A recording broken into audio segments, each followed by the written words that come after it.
Right. Thank you everyone for giving up part of your, I think it's Tuesday night, for the Badger Region officials update. I am Jen Armson Dyer. I'm the Executive Director and Commissioner of Badger Region Volleyball. And I am going to do just kind of a little thing beforehand, just to kind of level set what Badger Region is, what we do. And then Sarah is going to take a lot of the presentation. We also have Jim Momsen and Felix Madera here to answer questions, and we can answer questions throughout. And so we will go ahead and get started. If you want to flip the next slide. All right, so here's our quick agenda. Hopefully you are all someplace where you know the bathroom is, so we're not going to go through the housekeeping like we do for the in-person clinics. Get up, just make sure that the housekeeping item for here is just please stay muted so that everybody can hear effectively, and we will monitor chat and things like that. And so we will try to get everyone's questions answered. And so this is just kind of the quick and dirty agenda for tonight, and we can get into it. So what is Badger Region, right? You hear, oh, Badger Region, what is that? Okay. So we are, the International Olympic Committee is kind of the oversight for all, sports throughout the world. From that, they designate the United States Olympic and Paralympic Committee as the overseers of sport in the United States. And then from there, the USOPC designates USA Volleyball as the national governing body for the sport in the United States. And so Badger Region is one of the 40 regions of USA Volleyball. So clearly we are right here when Sarah hits the next button. Hopefully you all know where Wisconsin is, but we're right there. And so we are, there's 40 commissioners. We all work really well together. And we are part of the Central Zone. So those 10 states, or those 10 areas in the gray, actually Ohio Valley is now in there as well. But we work on regional issues, just kind of talk through different things. Hey, what are you doing? What are you doing here? And so in addition to this, obviously there's other events that are run outside of USA Volleyball. And so just it's important to know whose event you're working, just so you understand the policies, the rule sets, where to go in a problem, which insurance is being covered, things like that. And so when you hear Badger Region, you'll see throughout this presentation either Badger Region hosted events or Badger Region approved events. And so the Badger Region hosted events are the main ones that we run. So Badger Region Champs, Qualifier, Dale, Power League. And then we also approve, Sarah can probably correct me on the right number, but it's a lot. We have events and clubs throughout the state. So these are all of our clubs, generally centralized in the Milwaukee area, but we are certainly growing throughout the state. And so we have 142 clubs and growing throughout the state of Wisconsin. And the region serves the clubs, the officials, the tournaments, the individual members. And then the clubs themselves serve the coaches and then the players and the families. And so it's a lot. And we have 5 different staff, and we cover a lot of different areas. So if you want to flip to the next one. And so by the numbers, as of August 31st, USA Volleyball had a membership of more than 435,000 members. And I know that there are people on this call who were there at the beginning and remember it being run out of a house with, a couple thousand members. When I started almost 15 years ago, we had about 7,000 members.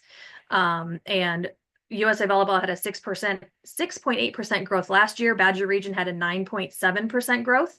And so we totally blew our membership numbers and our membership targets out of the water.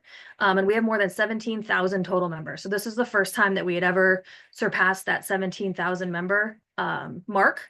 And that's a credit to you guys. You are part of providing fantastic, exceptional experiences for those youth volleyball families. So they want to keep coming back, and they want to bring their friends in, and they want to bring, more teams, and then we can get more coaches in and things like that. And so you guys contribute to that by providing a great experience that makes people want to come back. And so I really appreciate what you do for us. If you want to flip, Sarah. Okay, so the mission of Badger Region Volleyball is to promote initiatives for safe, structured, and fun lifelong volleyball experiences. So we have 5 staff, and each of our staff has that on a poster in our offices. And it's on every board agenda, and it's something that we really strive to help guide us in our decision making. Our vision is to grow the number of players, coaches, officials, and spectators, to provide high quality volleyball experiences, and to provide advocacy, support, recognition, and administration. And that last one isn't like the fun, yay, one, but it's really important because when we have a structure in place and the framework in place to be able to provide these things, that's when the volleyball can happen, right? Because without that, it's chaos. And so we provide the rules and regulations, policies, competition, education, environments, safe environments with high child protection standards, and then just various programming throughout different levels. And so we have a board of directors that has gone through, so if you want to flip, that has gone through several different strategic plans. And these are the different programs and services that we provide among, I mean, these are just a snapshot of them, but just different education, training, opportunities, things like that. And so if you want to flip again, normally we have a clicker and I can just do this myself and I don't have to tell Sarah to flip. But since the COVID-19 pandemic, we've really found that kids need sports. And just for social skills, education, life skills and confidence, mental and physical health. But then since the pandemic, I have a 10-year-old and a 14-year-old, and I know some of you were around when I was pregnant with both of my children, and they're 10 and 14 now. So yes, we are getting up there in experience. But even in my own kids, I've seen the effects that the pandemic has had on them. And so again, being able to put on these events and have these opportunities for these kids to get out and get exercise and build confidence is really important. And again, I appreciate what you do to help facilitate that. And so our board of directors has gone through at least 4, since I've been involved, strategic planning initiatives. We are currently in the one that we did in 2022. And these are the strategic pillars that we have points underneath each of them, but leadership, resource development, communications, programs and events, and services.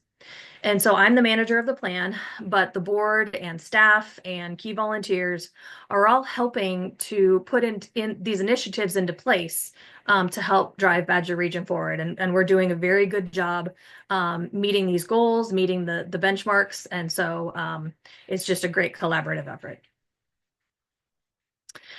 So you heard me talk earlier about Badger Region hosted events. And so these are the dates, and Sarah's going to put this, once this meeting's over, Sarah's going to put this PowerPoint on the website. And so you'll be able to kind of reference these information, click on these links, things like that. And so these are the dates for the Badger Region hosted events this year. So Badger Region Power League kicks us off, and January 11th and 12th is a month from now, which is insanity to me. Because that's just, it's like, oh, we got time. No, we don't. And so Kelly just got the contracts, I think last week, finalized. And so Sarah's going to start putting those officials that have committed to Power League into the actual sites. Right now, she's just kind of got a big pool until we've gotten those sites determined. And so that is in progress right now. A change for this year is the Badger Region Qualifier and the Dale Rohde Memorial event have now split because of their growth and their size. Our events are just out of control. And so that's one of the reasons for our huge growth also is the expansion of our events. And so we will have 20 courts each for the Dale and the Qualifier at the Baird Center in downtown Milwaukee. I believe the Dale is upwards of 150 teams and the Qualifier is right around 130. And so great growth in both of those. And we will be sharing the convention center, not like immediately sharing, but somewhat sharing the convention center with the Milwaukee Car Show. And so while Kelly thinks he is getting a car, he is not. And but we're really excited on just kind of seeing how those expand and having some great high level volleyball with those. And then Badger Region Championships. Again, I've mentioned how our events have expanded and brought in teams from all parts of the state and different parts, different parts are expanding as well. And so this year we will be using the entire Baird Center, 55 courts at once on March 15th and 16th, and then March 22nd and 23rd for I believe the last time, Sarah keeps telling Kelly to cap it because we're stressing out about how to do this. But the last time I heard it was upwards of 850 teams across both weekends. Yes, I can see some of your faces right now. And that is exactly how I feel of, wow, So yes, so we really appreciate your support. I know a lot of you are already committed to those and are really excited about working them. And we're really excited to have you there because they are going to be fantastic events. And the energy is going to be great because it's just like a big family reunion. So it's fun. And so for champs, we will be providing per diem, a jacket for all officials, like in the past. And so just to kind of show our appreciation. And then just again, this has been in the ref bulletins. We'll put it in there again. But if you want to get paid faster from our events, we do have online payment through bill.com. If anybody has any questions or problems getting that out, please email me. I can certainly help you get that. And Michael Baird gets to work champs on his birthday. So Sarah will make you some sort of crown or glittery sash or something. So just be mentally prepared for that. All right, so those are our hosted events. And then I've mentioned a couple people, but Sarah Voigt, obviously you get multiple emails from. You will hear her talk in a little bit. She is our referee chair and assigner. Our liaison to USA Volleyball and advancement contact is John Nelson. I believe John is on the call or will be. Our score chair is Erin Stalker. I don't know if she'll be attending tonight, but she has done the score. I think she's gotten an engagement already. And so I think Sarah will be covering the score things, but Erin's done them at the last two in-persons. We do have a new board president, Holly Jablanowski, taking over for the esteemed Jim Momsen, not replacing because no one can replace Jim Momsen. But we still have him, or clutches in him. So he is still definitely an advisor in all of this. Exactly. Scott Spees is our Director of Operations and Education. So if anybody has any questions with Safe Sport, background screen, membership, anything like that, Scott is the person to go to. Our Senior Director of Communications and Programming, Brian Sharkey. So youth development, high performance, any boys grants, things like that is Sharkey. Sarah is obviously our Director of Officials and Youth Development. And then Kelly Lehman is our Director of Events. And so that is our lovely staff picture. I think that was before champs started, and so we were all happy and not tired yet. But when you see us at the end of the second week of champs, just like wave at us and be like, good job, you're still standing, because we're going to need that encouragement. And then this year, through the strategic plan, one of the changes that we made was to make sure that we had representation from all of our demographics. And so we did a little shifting of how the executive committee is elected to the Badger Region Board of Directors. We currently have 13 voting members of the board. And when we made those shifts, we had to move some people's kind of representation around. And so we made, when Jim was in that position, we made an officials representative to the board. And then when Jim stepped down, we had an election. And so Patty Dawson won that election from all of the officials. And so she is the officials rep to the board. So any questions that you have on policies, procedures, hey, I don't understand this. If you don't want to come to Sarah or I, John Nelson is obviously a contact also, but Patty is the rep to the board. And she has actually asked, is she on tonight or is she, I think she was reffing somewhere. No, I think she's on. Oh, I'm here. Hi, Patty. There Hi, you guys. are. Yep, here I am. So Patty has, and you can refute me, but I believe you said this at our last board meeting. If anybody has any questions, I want to talk to them. Absolutely. Yes. So Patty is your conduit to policies, procedures, things like that for the board. And so she is there and available for you. And then all of this information is obviously on the Badger Region website as well. And I think that's the end of and then there's our assigner contact information for Sarah. You should all have that. Sarah and I like to take pictures when we beat the guys to places. And so that was a picture before one of the high performance tryouts that we went to. So that's what I got. So if anybody has any questions on kind of my portion of the program tonight. All right, I will remain throughout, but now Sarah is going to take it away for different requirements. Thanks, Jen. We're going to go through some quick reminders of requirements, most of which have been the same in past years, but we have some new refs on the call as well. So I'd like to just renew this with everyone. Clearly, you have to get your USA membership, backer screen and Safe Sport, all under Sports Engine. Independent contractor and W-9 come every Monday from me through DocuSign. Now, since then, Jen, I didn't tell you, Dave Bakke told me I can import off of a spreadsheet. So he's going to call me tomorrow and hopefully I can do more than one at a time. He said he uses DocuSign all the time. So A lot of you may be getting them tomorrow, which is great.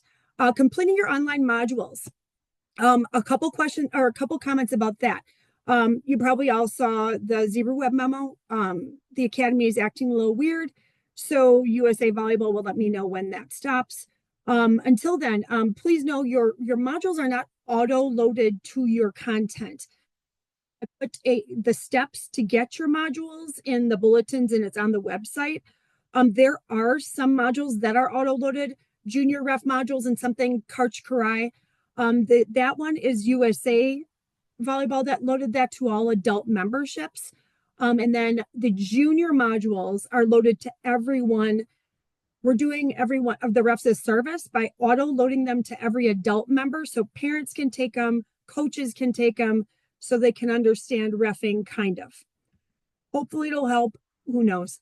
However, you'll see the junior ref modules auto-loaded. You don't do those. You just search in the search bar for regional, JAN, provisional. Of course, the JAN and national ones are recommended and picked by the Badger committee. So go ahead and watch those at your leisure. For new refs, a lot of them are on the call. One time while on court observation, we'll talk about that after once we get into the new ref portion. Here's how you access. They'll be loaded on the website. Below that, you can also take a screenshot, or this will be loaded, how to access the points of emphasis. We have new points of emphasis this year, and they are very tricky to access. So you have to go into the silver level collection in your existing academy. If you have problems finding it, please let me know. We will be addressing a lot of the points of emphasis in this meeting tonight. So you may not have to look, but if you want to, you can even search it by 25-051 and you'll find the critical rules and points of emphasis. Erin Stalker, she's not here, but she was at the in-person ones. Love her. She's been doing a great job. She most recently redid the whole junior ref training presentation. John Nelson and Teague are on the call. They've both used it and they love it. So we're really happy that she is doing that and a part of this. All score, let me just remind myself, recertificate. This is for new scorers. If you are interested in becoming a scorer, you don't have to. New officials, you don't have to do this. We have scoring training for you at your on court. This is for people who want to be professional scorers. It's the same things you need as a ref. All here, you see this. And if you have any questions, you can email Erin Stalker. For recertification, she is the same thing. Most of you are refs and scorers. The training modules, which are online, not working right now. Practice scoring as a scorer. Erin did say you can be this actual scorer at the table. You don't have to sit toward the back of the table and not be able to see anything like it has been in the past. Jeff Leonard, who I think is on this call, I'm not sure. He's doing his on Saturday. My advice to you is to reach out to the tournament director of what tournament you want to score at. And please CC me like Jeff did, just to let me know. So if there are any questions from the tournament director, I can answer them and advocate that you are there to score. And then you can get your scoring done then. If not, if you want to get your scoring done during an assignment, please let me know and I'll do my best to give you off a couple of matches to get your scoring done. Pictures, upload, send to Erin by email. Assistant score, Libero tracking, you only have to do every 3 years. So that's great. That was something that Erin decided with the ref committee. Valid for 1 season, scoring is due by February 28th. Okay, I can't see that. Scorer certification, this is for new scorers. If you're interested in being a new scorer, reach out to Erin. We will get you connected in a clinic and get you trained for initial provisional. And if you want to advance from provisional to regional in a year or two, just let us know, or even go for national. We're going to talk about assigning. Oh, I'm still admitting people, Jen. Okay. Assigning, big thing. Keep your Zebra Web up to date, please. I still see some people who are showing that they are available to be assigned, but I know they're not. I know you guys can decline and go wherever you want. Just to make my job easier, the tournament director's job's easier because they see the assignments as they come in. Please keep your calendar up to date. If you were blocked and now you're open, I may not see that. I don't get an alert. So if you want to work a weekend that was previously blocked, please let me know. If you have a conflict on an accepted assignment, just send me an email.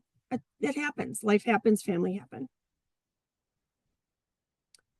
Assigning tips. I do a default 8 a.m. start time for all tournament assignments unless it's a strict like afternoon wave start. If that start time changes even slightly by a half hour, an hour, that will come from me and your tournament director in the pre-tournament notes. Those pre-tournament notes will either be sent by me and or the tournament director, and those come the week prior to your event. Yes, sometimes they come a day prior, but I'm doing my best to keep people on board to get you guys that information soon. So even if you don't get it like the Wednesday or Thursday before, don't worry. Send me an email. I'll give the tournament director a little push.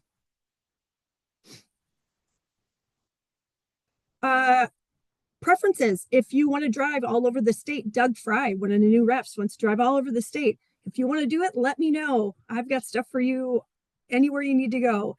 If you want half days, full days, let me know. Staggered assignments. If you want to stagger and start at 10 instead of 8, let me know. If you want to work 12 in a row, let me know. I won't know unless you tell me. So I have a lot of people who have sent me their preferences already. I appreciate that. If you have certain days where, hey, Sarah, I have a college match at 3, but I can work from 8 to noon and then come back after. Awesome. Let me know. If you have an off day or a half day that you can work, block your day and just let me know. It's hard for me to see half blocks in ZebraWeb as ZebraWeb is right now. I've never done assigning. People call in sick, people switch their weekends. So please don't, there are rumors going around that I have all of the events assigned. I wish. I have over 300 tournaments to assign this year. It's the most that we've ever had. So COVID is in the past. That being said, if there's certain events you want to work, I will do my best. I can tell you that our Badger region events are the most popular. And Jen can attest to that. The qualifier, the Dale, and the two champ states. If you're interested and those are full, I put you on a wait list. When someone drops, which I can tell you they will, I can add you. So no one is going to go without an assignment during this season. I just am working through it. However, there are some events that are full and I cannot guarantee those. I use ZebraWeb for everything. We don't use AES to sign up anymore. AES is not the easiest to use. So everything is in ZebraWeb. If there are weekends you can work, please let me know. I can do my best to get you something on those weekends, but I can't guarantee you the specific event you want. That's really, really difficult for me to do. Logistically, levels of age groups, there's a lot of logistics and things I have to take in consideration when I assign tournaments. Some tournaments have 13s and 18s. Some tournaments only have 17s and 18s boys. I can't guarantee things until I see the level and age groups of each one of those events. If you accept something in third-party events, JVA, AAU, great. Block them. I can't see. Sorry. I block those events in ZebraWeb because I cannot see Arbiter. I can't see any other ones, anyone else's assigning system. So if you're already assigned to an event or you're double booked, us as assigners sometimes will talk about that. And if we see there is a discrepancy, we will reach out to you. So please continue to block your calendar.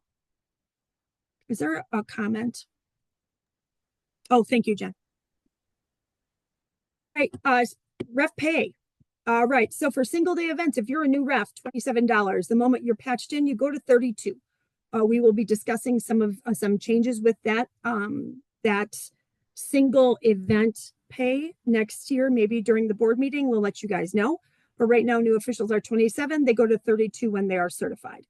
A great new thing that we did for this year, not just the qualifier and the Dale, all Badger region events, including Power League, Champs, Dale, and Qualifier, We have gone up to $40 for JN Nationals. So if you're JN National and you want to work one of our big events or Power League, you will get 40 for all of those, not just the qualifier and the Dale, since that's what it's been in the past. We did in provisional is still at 33. Regional went from 34 to 36. And this is for champs, again, champs, Dale, qualifier, and Power League. Travel, we don't do mileage. However, if we need you, Mike Casares was at our in-person meeting on Sunday. God bless him. He went from La Crosse to Madison to Milwaukee in one weekend for me. So we try to get you a really nice hotel, like not actually book it, but we tell you to book it. We'll reimburse you. We get your reimbursement for 60 or more miles is $100. But if you go a little over, we can make it work. I choose not to book the one-offs because hotels with privacy laws now, and I just got into this in Minneapolis. My husband booked me a hotel in Minneapolis. They wouldn't take me at check-in because I'm not him. So that caused a big ruckus. Luckily, I ended up rebooking and canceling, but I can't book for you. So what I can do is I can get you to book. I can get you some good rates maybe. And then when you book, submit your receipt for reimbursement. But Sarah, do you book hotels for Badger Region Championships and qualifier and Dale? I'm in the middle of the dirt with those, aren't I? Great question, Jen. Some new things that are happening, refs. We have big blocks for Badger Region champs. Let's talk about champs first, right? Because we're at 1,000 courts. Our big hotel provider, Milwaukee Hilton, is going through some massive construction. So we still have our staff blocks at the Hilton, but I have a backup at the Hyatt, which now has the walkway open. So I do book all of you. If you want to stay, great. I will reach out and ask for lodging. If you're not more than 60 miles, if you're 50 and you want to, we don't set that hard line. We do two people per room. And for Badger, if you work early Saturday, you get a Saturday night stay. And it's a great experience to stay overnight with all the refs. We have, I think, end up getting 30 plus rooms. So 60 plus refs stay overnight. For the Dale and qualifier, I also do that. We have blocks at the Hilton and the Hyatt again. For those are smaller, but still crazy. And if you guys didn't already hear, the second weekend of champs, we have NCAA, yeah, Jen? And so it's going to be chaos downtown. So stay downtown.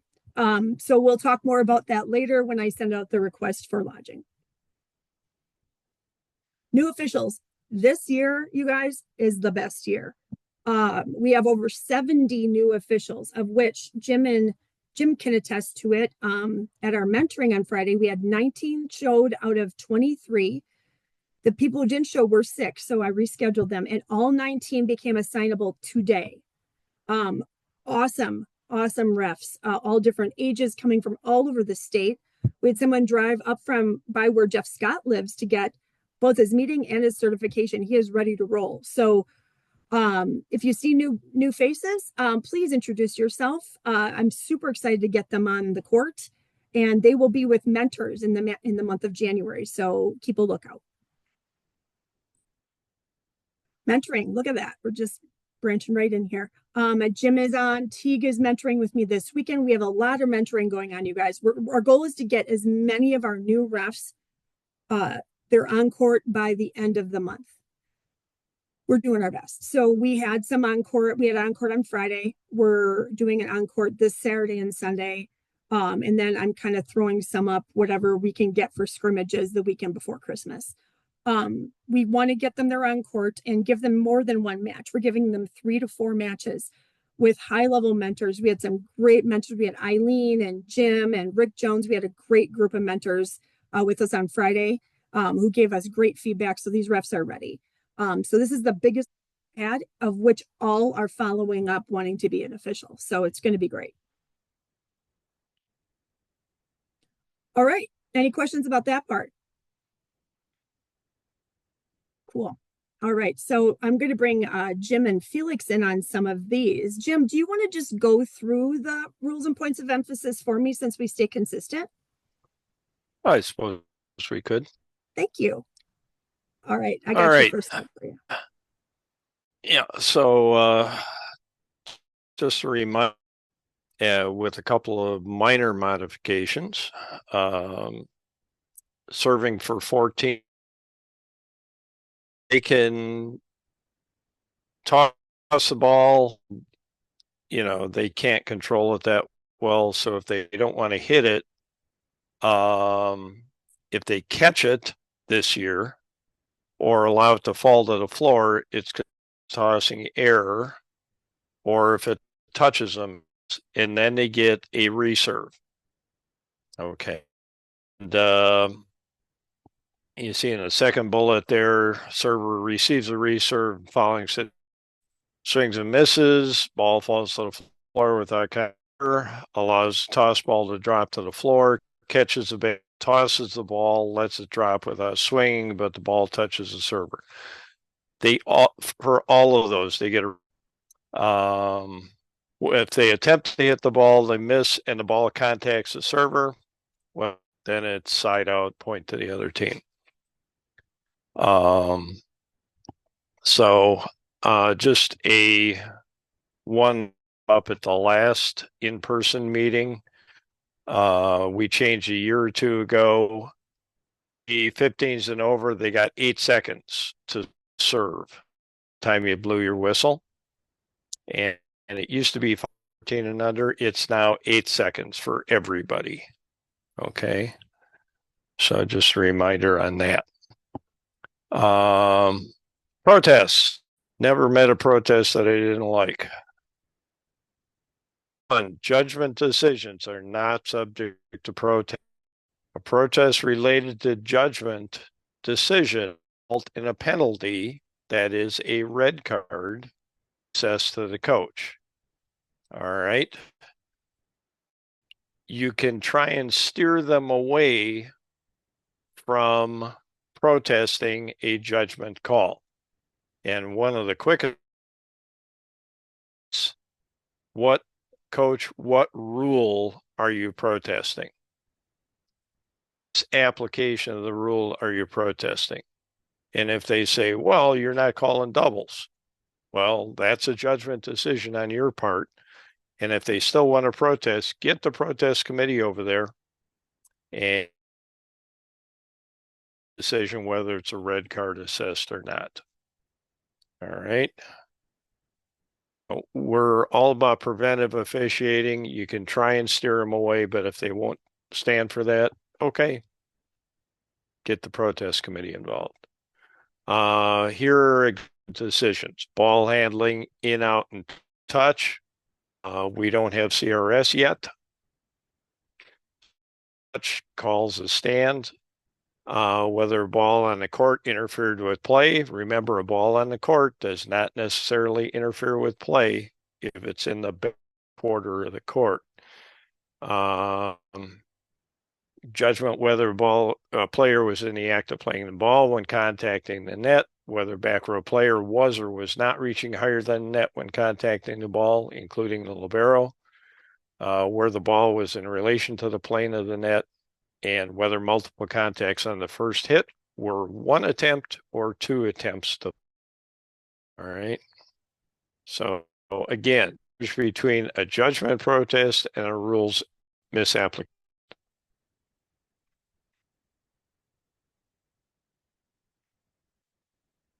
Locations of coaches. Ball, the head coach and one assistant may stand or walk within the free zone bench from the extension of the attack line in the warm-up area. Okay.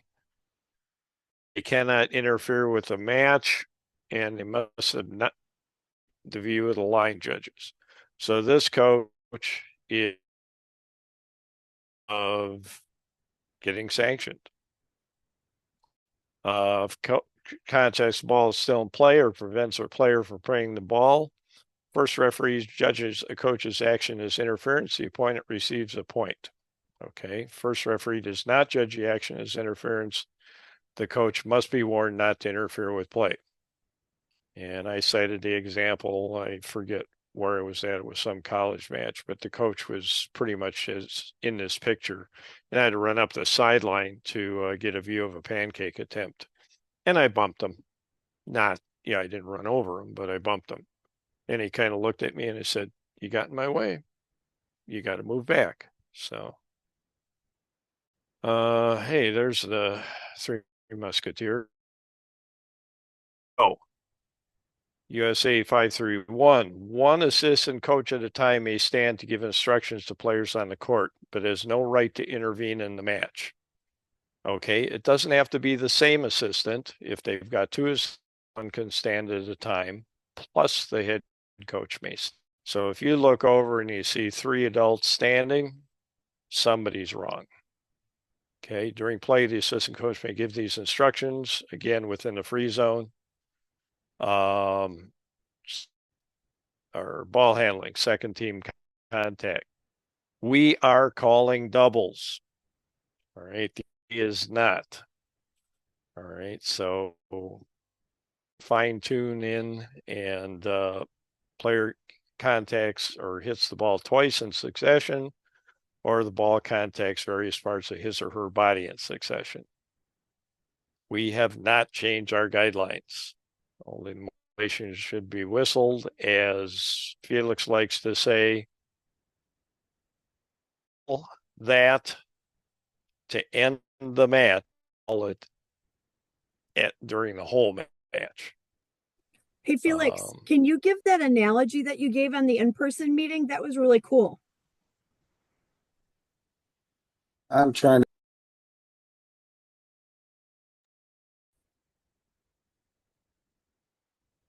All right, am I unmuted now? Yeah, you're good. Basically, call what you would end at 35-34 in a deciding set. If you would not end the match on it, please don't call it at 1-1 in the first. Give yourself some wiggle room to let the match end the way it should, but that does not mean anything goes. If it's terrible or they try to dump one over the net and it's mangled over the net, don't let them get credit for that kill on some slop that is horribly handled. But if it's one of those that you would not have ended the match on, consider the idea of letting it go. And if a coach says something, you can tell them either before or even during a match through the captain, I'm going to call the same thing that I would call throughout the match. And I wouldn't have ended the match on that call, so we're not calling it now either. You'd be surprised how many coaches, when they hear it that way, think of it just a little bit differently. But you don't want to call stuff throughout the entire match, and the 24-23, you let the worst one go because you didn't want to affect the outcome of the set. You kind of did, because you didn't stay with your standard. So give yourself some room in your standard by being as consistent as possible and calling what you would call throughout. Thank you. Thanks, guys. Want me to take this one? Yes, please. Okay. So coaches and players are not permitted to wear microphones to record audio during matches, including warm-ups. So this is becoming a bigger deal as individuals attempt to monetize their social media followings. So USA Volleyball took a quick stance on this, and it's not allowed. So if you see it, ask them to remove the microphone. If they continue to do it, get tournament staff over. These situations have resulted in bullying of officials, bullying of players, bullying of coaches.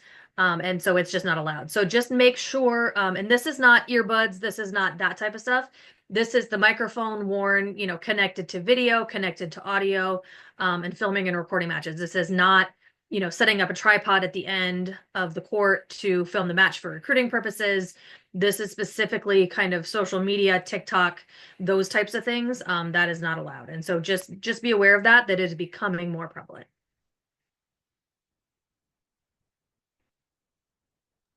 Okay. Thanks, Jen. Yep.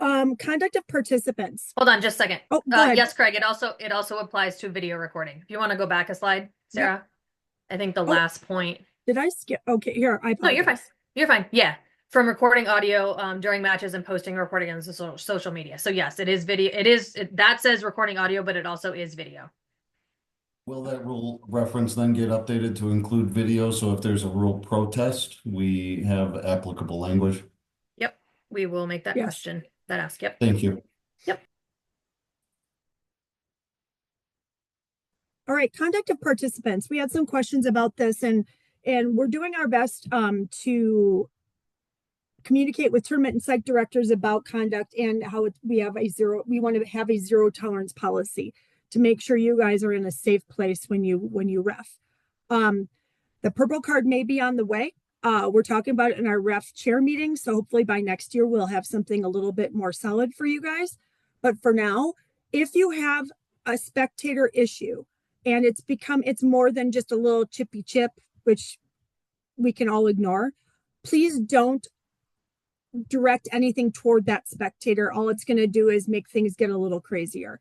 Go ahead. You have the ability to stop your match. Go get the site director or tournament staff and have them address it with the coach and the player and the parent. In between sets, you can mention it to the coach saying, hey, is that parent yours? Could you go over there and mention to them that, that their behavior is not welcome here?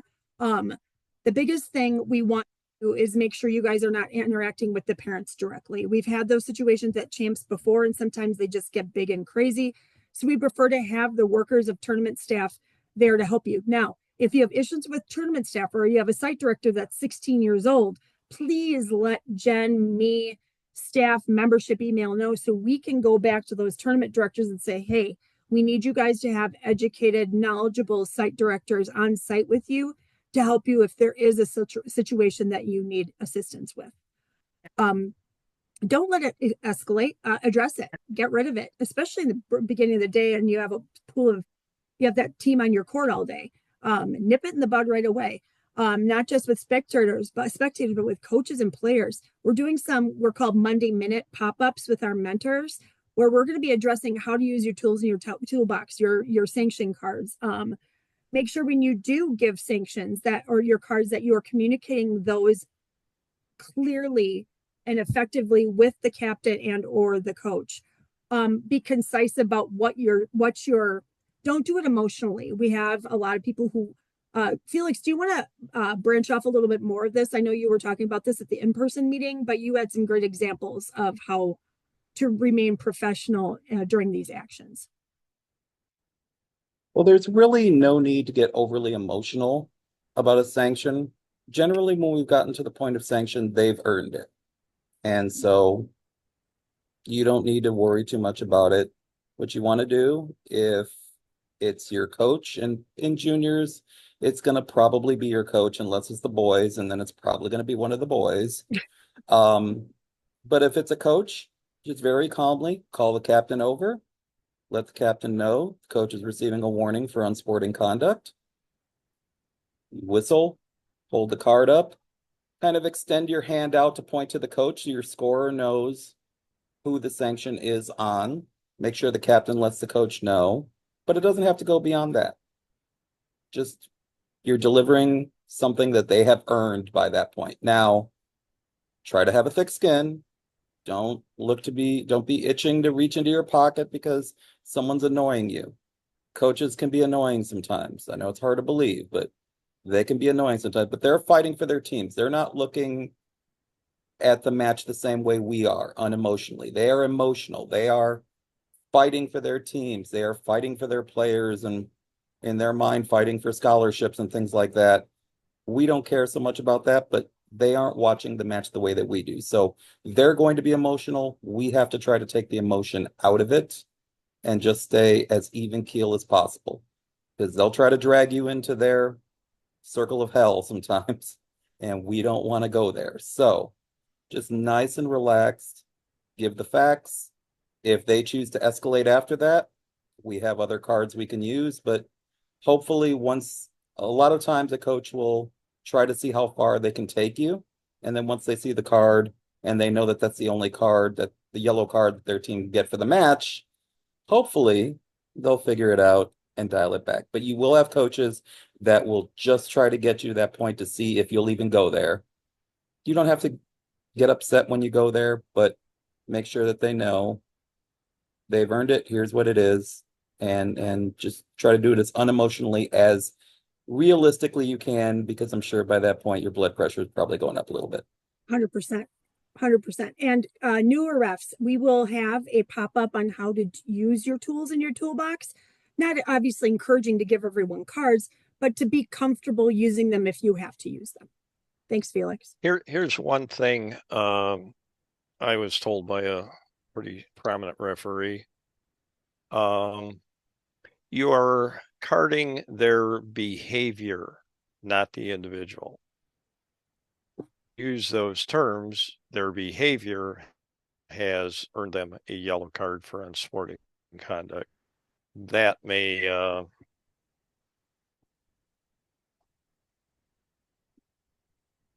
Thanks, Jim. Right, headsets.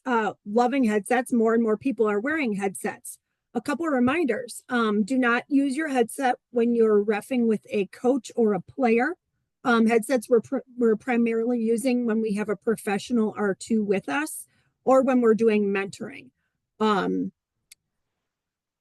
To make sure you're using them appropriately. If you don't know how to use them, I have a group of mentors who love using headsets. We're happy to show you how to use them, how to understand how to communicate. And when you're mentored with our group of mentors, they will be using headsets for both new and advancing officials. So our goal is to get you comfortable, because when you go through that advancement process, especially when you get to the USA level, they insist on you wearing headsets throughout. So we want you to get comfortable with that. If you're interested in purchasing some headsets, please let me know. I'm actually going to reach out to the mentors and get a list of those headsets and different price points for all of you if you're interested in purchasing a set. Nope, sorry. Jim, you want to do the Libero? And then I'll do the test rule.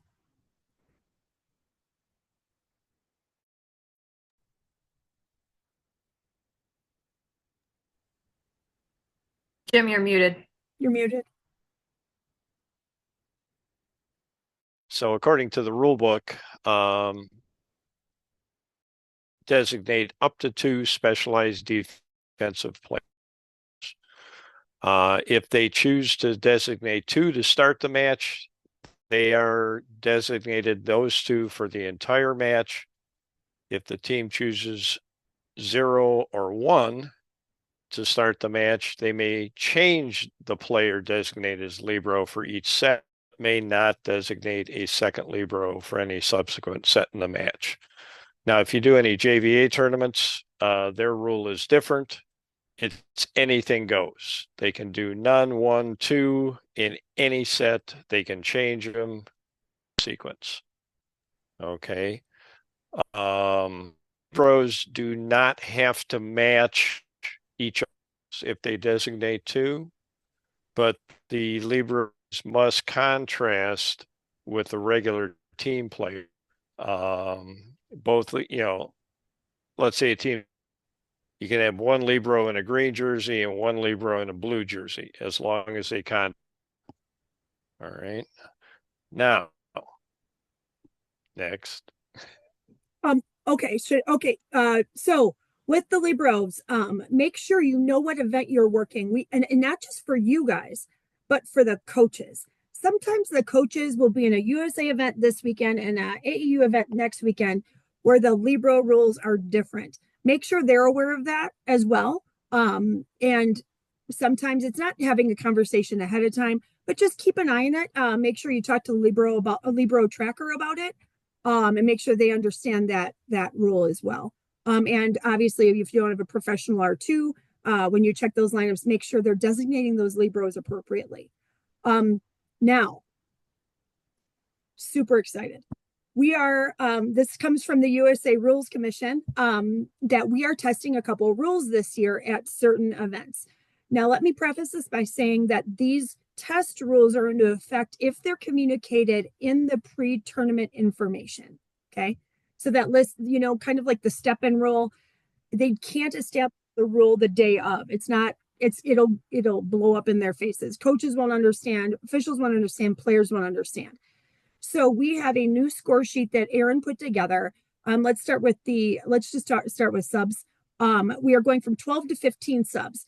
This is not in every Badger Region event. It will be happening in Badger Boys Series, Power League, Champs, question mark? Not Champs, not qualifier. Not yet. No, Not yet. just Power League for right now. Power League for right now. And our goal is to get feedback. Feedback goes to Sharky. You can send it to me and I'll send it to Sharky. They are voting on this rule in February. I apologize. So it is before Champs. So 12 to 15, they don't have to use 15, but the score sheet, if they determine this in their pre-event information, the score sheets they're using, which all tournament directors were given, are the new score sheets with the 15 subs on them. It's not something they can decide same day and then just write in 13, 14, 15. That's not how it works. If that happens, please let me know because they're not applying the test rule appropriately. Same with Libro. We're doing the test for Libro rules as well. More of a JVA, reflection of JVA rules, which they can establish 0, 1, or 2 Libros throughout either set. They don't have to stick with the USA rules. Now, those are only for tournaments that are using the test rule. Some single days may be using it. Right now, I know it's just Power League and BBS.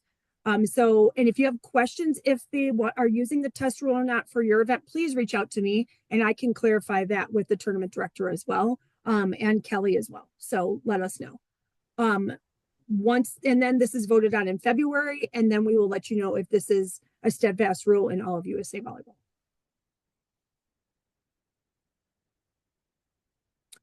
All right, any questions on, I'm going to go back. Any questions on that so far? We're good? Okay, great. Good standing. With this policy came into effect last 2 years ago. Yes, thank you. We did this for a couple of reasons. The majority of other regions, based on my meetings, I apologize, with officials chairs, majority of the other regions have a good standing policy. This isn't just for you guys to stay and ref in our region. That's not the whole thing. Another thing is USA Volleyball and other big qualifiers will reach out to us as staff and ask us if you're in good standing. And before we had this policy, we had no basis in which to set that. So we're kind of going under direction of USA officials development on when we made this good standing policy. Our policy is much looser than a lot of other regions. There are some regions that have you work specific events. We have regions who have you on a point system. There's a lot of things that other regions do for good standing. If you're unsure of your good standing status, please reach out to me and I'm happy to help you.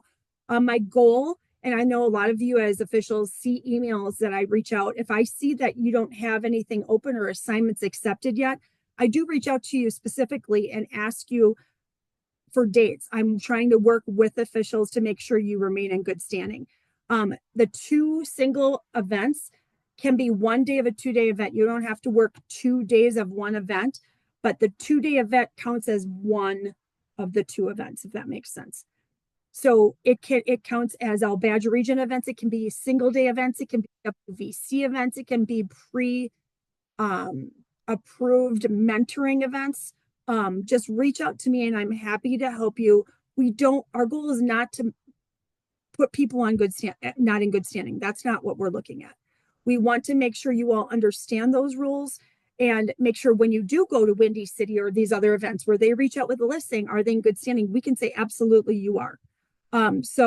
This is a positive. There were some suggestions on making this for regions. Every region have the same good standing policy. It's not possible. And I refuse to make officials work a certain event. That doesn't work. So we took this upon ourselves, Jen, correct me if I'm wrong, to make this as easy as we can for all officials that are trying to remain in good standing. And the policy for good standing and what you need to accomplish is also on the website. All right, time management. We love time management. Time management is one of our critical rules and points of emphasis this year for not just new officials, but current officials. We need to keep that time going. We need to keep those tournaments on time. Please arrive at least an hour to 45 minutes before your first scheduled match. Check in with that tournament director the moment you are ready, or even when you get in the door. Make sure you know if they're having a ref meeting or not. A lot of them don't. Pay attention to your warm-ups. Felix, can you speak on, oh, I lost him. Are you gone now? No, I'm here. I just turned my camera off. No, And as soon whatever. as I did, you called on me. I know. No Hold on, time. I'll be back. My bad. He has a great example of something you can use to help you keep your time. However, make sure even the new refs don't keep time with your phones. That's not professional, and it just doesn't look good. So invest in a cheap secondhand watch if you don't have an Apple Watch.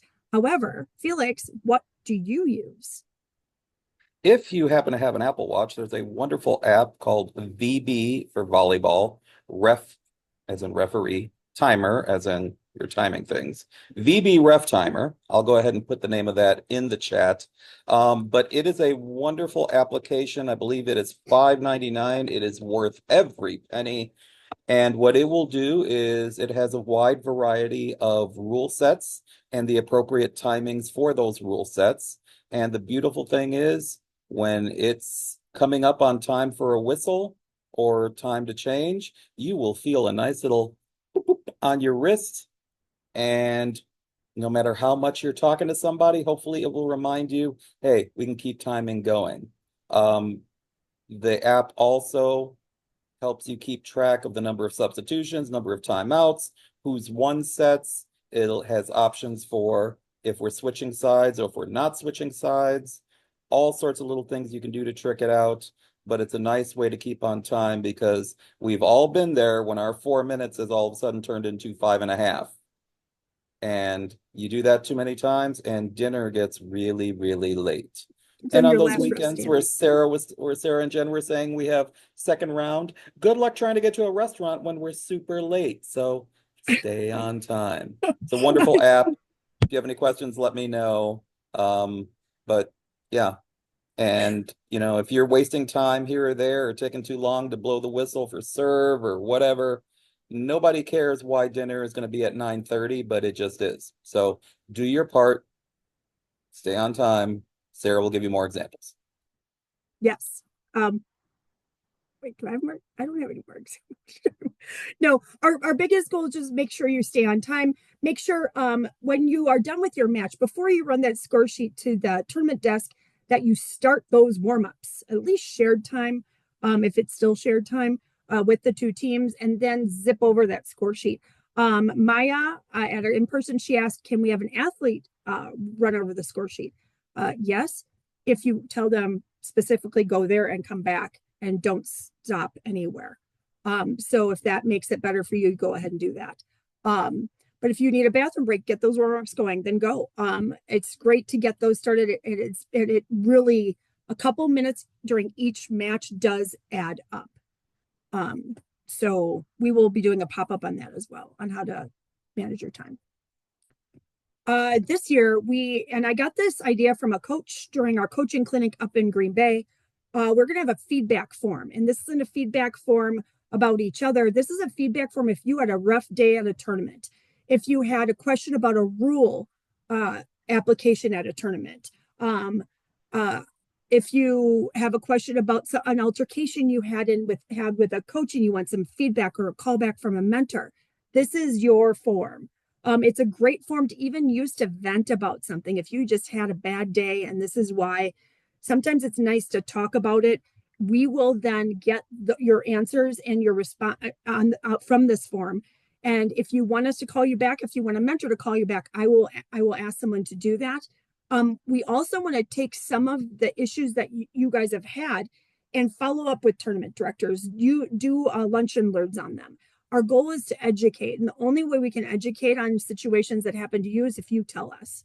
So please let us know. Even if you had a situation with like the 16 and under site director who can't help, has no idea where anything is, that you can utilize this form to give us feedback, and you can give it and it'll come to us right away. Jen and I will get copies of this.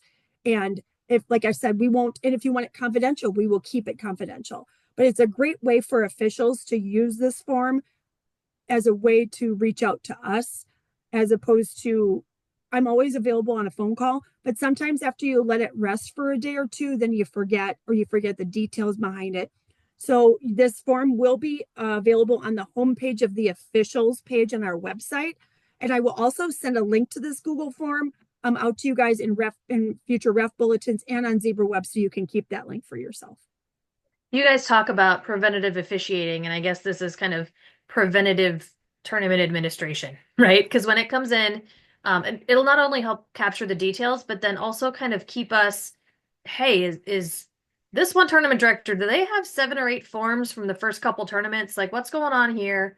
You already do have the red card reporting form that we then use to keep track of those again. So if the same coach is getting 3 or 4 red cards, there needs to be a larger conversation aside from just the conversation that I have with the club director when the coach gets 1.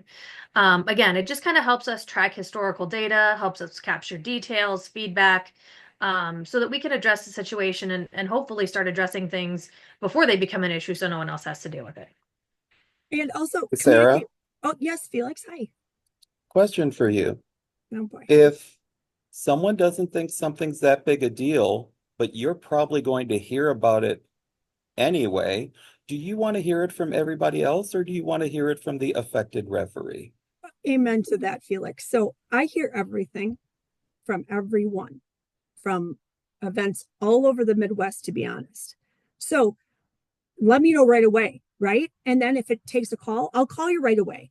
I've had refs every year, they call me about stuff, and I love it, because then when that email comes the next day, I'm ready, and or Jen's ready, or Kelly's ready, and we then know and expect and know how to respond. So even if you don't think it's a big deal, it's a big deal, right? Even if it's the littlest thing. And obviously this also has to do with safety. If you see a ref stand that's just not adequate and they didn't listen to you or anything, like, please, please, please communicate, because also we want to make sure we're giving you the right information and tournament directors. So I have all the tournament directors' emails. Jen does, Kelly does. I'm reaching out to them next week about feeding you guys at every event, just to make we're trying to do what we can to make it better for you, but also we want to make it safer for you. It's a job, but we want you to enjoy it. So please reach out sooner rather than later, because boy, those tournament directors will email, or coaches will email us the night of. They'll probably email before they even leave the facility. So this form will be great for you guys for this. Jen, you want to take this one? Yep. So this has not changed again, but just reminders for social media. Just be aware of it. Open and transparent. Officials shouldn't really post minors on their social media accounts. We as the region can do it because during the membership joining process, there's waivers that the guardians check and say, yes, it's okay to use this player's, name, image, and likeness, for lack of a better term, for promotion of the sport and promotion of the region. Coaches also have that when their club is signing up, in their club handbooks. And so there have been horrible situations that I've heard from, thankfully none too bad in our region, but definitely from some other regions where, a mom, in a contentious divorce had asked, hey, can we not post this on here because my ex-husband shouldn't know where my daughter is? And, a mom of the same team forgot or wasn't listening and posted a picture. And then the ex-husband showed up at the event and caused a ruckus, and it was dangerous and just stuff. Just stuff like that. So that's an extreme thing. But again, it's about safety. It's about making sure that we're not there's some creepy people out there, and just making sure that we're not putting minors on unapproved social media channels.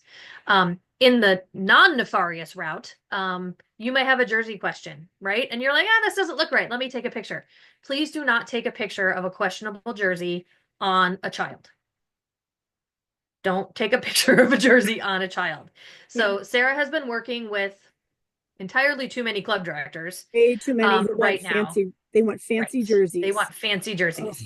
So if you do run into a questionable jersey, or hey, do you have a waiver for this? 9 times out of 10, they're going to have a waiver in their bag because they've already checked, and Sarah's already gotten approval from either our ref committee or the USA Volleyball ref committee. But if you do find one that this doesn't look right, again, say something, but just email the club name, name of the event, and the team name to Sarah, and she will follow up with the club director. And I think we were talking about this, or maybe it's later. We'll talk about uniforms later. Sorry. Thanks, Jen. Yep. All right, event and court management. Just a reminder, keep the timing up. Bench control and court control. I use this as an example of Friday night during our on-court observation. It took everything in me not to move those backpacks. All these little boys, 12-year-old boys with all their backpacks in the sub zone. It drove me nuts. People walking in the benches in front of oh my God, the attack line. There's a lot of things happening. So make sure when you're on your court, and we're going to do a pop-up on this, that you preventative officiating, push those benches back, move those backpacks out of the way. Don't move them. Tell them to move them. Don't move them. Jen and I can move them. But, as staff during our Badger Champs events, but ask the coach, say, hey, coach, after they're done warming up, can you please ask them to have them move their backpacks over against the wall? You want our main goal is safety. And those backpacks and those straps are slippery on the court. So, and remember also water bottles under or behind the bench. Make sure we don't see those. Oh, Jen, do you have your? I don't have my big water bottle with me, but Oh, normally I have my standard. I know, but yeah. So what Sarah was These are saying, so great. not only for the safety, the backpacks for the safety for the players, but also the safety for you guys. And so, when you're at champs, when the courts are back to back, sometimes the team from behind puts their backpacks behind the bench, and then you have to walk through. We don't want you guys to trip either. And so tell them to put their bags by their parents. If it's a problem, go find tournament staff. But yes, the big Stanleys, I mean, I have a water bottle here, but they don't have tops on them, right? And when they spill 11 gallons of liquid on the court, and that will then delay your match time. That's time management issues. Yes, Sure. that's time management. So we're making that a point of emphasis for club directors. And so just kind of, again, remind people, hey, try to put a top on it, give it to your parents, something like that. But again, just try to manage that as best as possible. And so, Michael, your question, parts at center court where benches are back to back, no bags on the court, that is correct. So have them put their bags, under the chairs if that's the only place, but they all have or should have adults around them or near them. Have them put their bags with their adults, just because we want to try to keep all of that out of the playable area. And please keep your $7, $8 latte off of the score table. It has an unnatural attraction to a volleyball being pulled right into it, and it will spill over. We saw a champ last year, a court that did not get started on time because somebody's coffee, remember, it was a big one, spilled all over the court, and we had to get them to come and mop it up and all of that stuff. And that delayed everything. Not to mention somebody's money went down the toilet. So if you feel the need to bring your coffee courtside, you better find a way to protect it with your life, because a ball will knock it over. 100%. It was a hot chocolate, so it was even stickier. Exactly. And the Even better. acai bowls. Oh, that The was acai John. bowls have some John, sort that of was magnet. you. I remember that. So yeah, and when those courts are sticky, it takes a while. So just using a towel doesn't work. So by the time we get someone through the courts to clean up, it does take a while. So make sure, get that stuff out in a polite way, of course. All right, let's talk about some uniforms. Uniform reminder about bottoms. Bottoms can be long, short, halfway, loose, not loose, whatever. The biggest thing is they all have to be the same color. Not only do they have to be the same color, well, not even a slight pattern. During high school season, there was a slight camo pattern on one of the leggings at a tournament I was at, and it was hard to see, but it was there. So make sure at the beginning of your match that they are all the same color. Now, if some are Nike, some are Adidas, no one cares. Those little logos are not a big deal. It's the color of those bottoms that are a big deal. Now, if you are seeing bottoms, sublimated is like the worst thing. I can't stand it. I get that they're fancy, but there are sublimated leggings. all athletes have to either wear them or not wear them. That's not an option for only a couple of them to wear designed leggings with their logo on the side. If they choose to wear them, they all need to wear them. We've had a couple teams that have gotten them. Sting has gotten them in the past. Just make sure that they all have them, and I'm hoping they do. If they don't, then they got to change. Identical is identical. Oh, sorry. Uniform tops, yes. 50,000 emails with jerseys. I love getting the pre-season jersey submission forms. They're great. I've had to send a couple to Bill Stanley, but most of the time we can get them handled at our level. Identical is identical. We had an issue with a club that changed the logo on the lower right hip, but the color was the same. According to USA Volleyball and Bill Stanley, they are illegal. They have to be identical.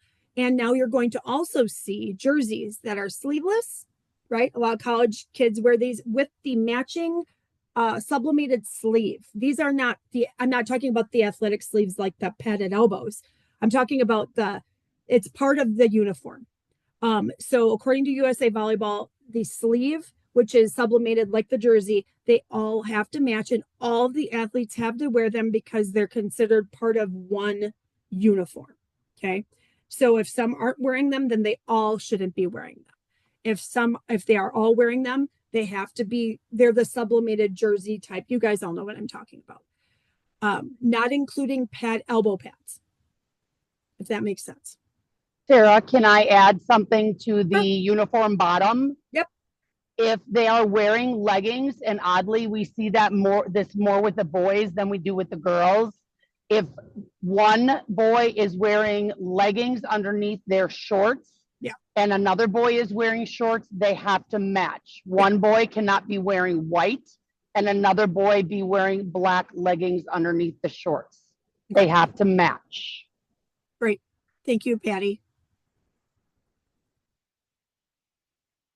Any questions about uniforms? If you see something that's questionable, don't hyper focus on it. Talk to them, see if they came to the region for a waiver, because a lot of coaches will forget to show their waiver.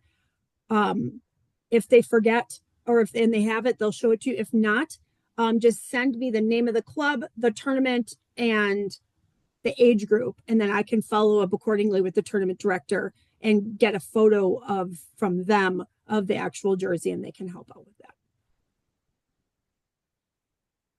Our goal, I said this at the in-person meeting, is not to get clubs in trouble, but to make sure they are legal before they go to a USA qualifier or USA nationals, because that would really stink, right, Felix? We do this for WVC kids as well. We want to make sure they're legal in January. And when they're at Champs, John Nelson can actually attest to this. At Champs last year, how many illegal jerseys did we see in March? Maybe they didn't wear them yet. Maybe they were late production, but illegal jerseys that are made initially should be caught by an official, if not already submitted to Badger Region office. And you guys may hear too, like, it's a jersey. I just want to play volleyball. What's the big deal? And we have to think about accessibility for our colleagues who are colorblind, who have, difficulty seeing some different colors, patterns. You all have been up there, and the top of the jersey kind of looks the same because the libero is a sublimated opposite, right? And so it's really hard to catch. And so just remind the coach, like, it's a consistency thing. Everybody needs just to follow the same rules. If you have questions, contact the region office, and just kind of go with those things. And we, again, try to make that a point of emphasis. But again, yes, the arm sleeves are considered part of the uniform. And so they all have to wear them. If one person is wearing the patterned arm sleeves, everybody has to wear them. The padded elbow sleeve does not count. Does that make sense? Did you address the question in that chat? Okay, thank you. I didn't know if that was about that. I think I did, yeah. Okay. I can't. Officials advancement. If you are a new official, we will talk about this more later. You are considered in training. Most in training refs have to work for a year before they are before they are eligible to get patched in as provisional. That's not for all of them. It all depends. You guys are going to get a lot of mentoring this year. So a lot of the mentors will give me feedback saying, oh boy, they're ready. A lot of our patches for provisional, they are given during Badger Region Champs. If I don't get you then, I'll get you at a Power League somewhere. My goal is to have a mentor. I give it to you personally because it is a big deal when you get patched in as a provisional. So we want to get those photos of you and we can brag about it because we really love seeing that and seeing the excitement on the new refs' faces. For training too, watch other officials. I watch officials all the time. You'll see some higher level refs that you're with at certain terms. Ask them questions. A lot of our high level refs that are mentors are also mentors, and some that aren't are really great at giving you feedback, answering your questions. Even if you want them to watch you a little bit, ask them. If they're off, they'll come and help you out. If you want someone to watch and you're nervous to go up to tournament, come get me at the camps, and I'm happy. I have a ton of refs that are we have some that are bullpen and some of our lead refs. We have Julie, Craig, Felix, Jim, John Nelson. They're all happy to come and watch you during one of your tournaments or one of your, matches and give you some feedback. We also understand there's a lot of high school officials, especially this year, that are becoming club officials. Love it. The rules are different. So we do have a rules comparison coming up on the slideshow, but it's also on our website. If you don't see it on the website, please reach out to me and I'm happy to send you a PDF. The regional process, we have a regional process from going from provisional to regional. The process and the policy and the way it happens is on our website. I don't need to go through it here. If you have questions about you're looking to get involved in potentially going from provisional to regional, we are done. We took applications till December 1st for this year, but we're happy to get you set up in the pipeline for future years to get you your regional patch. So just please reach out to me if you have more questions and you have any interest in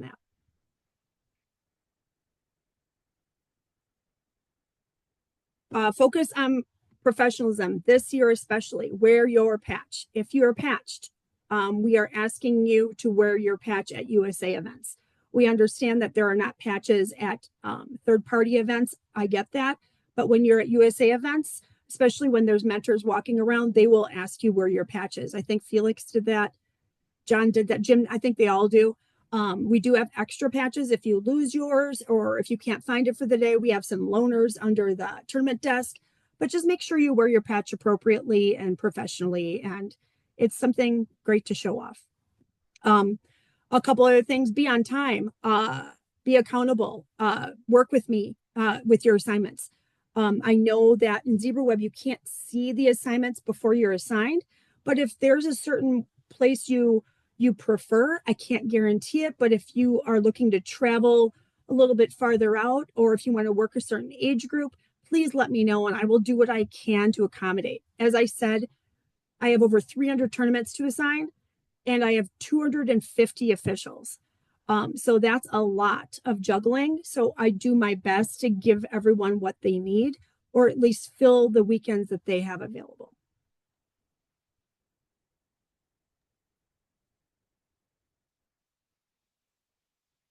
Just a note on those loaner patches. We had a national official, actually an international official, show up at one of Badger Region Championships, and she didn't have her patch with her, so we gave her a provisional to wear. Her name was Patty Rolfe, and she leaned into it.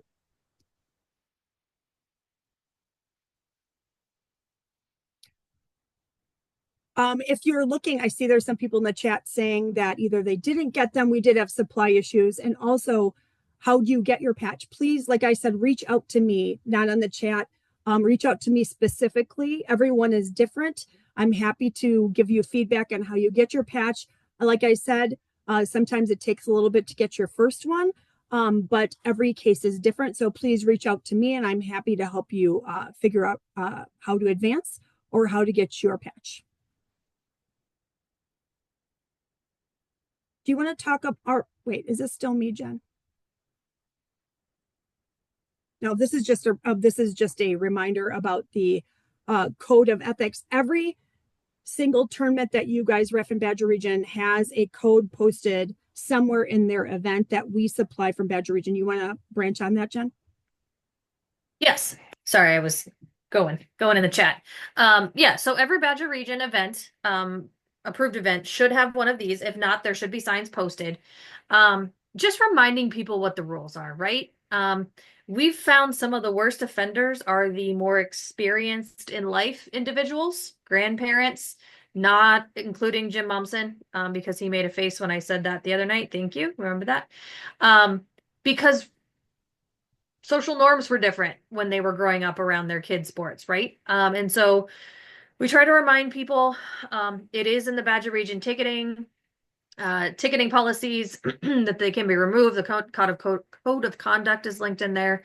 But again, if something is happening and you don't feel right, go get somebody at the tournament desk. Even if it's, hey, can you go get a tournament staff? We'll come over and stand at the court. That nips it sometimes.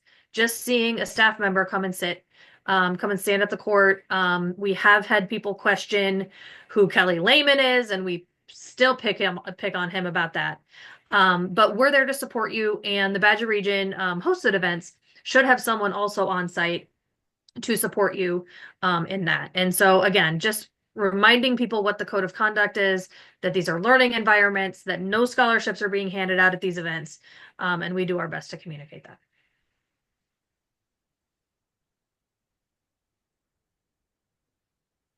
Jen, you want to do All-Star? Yes.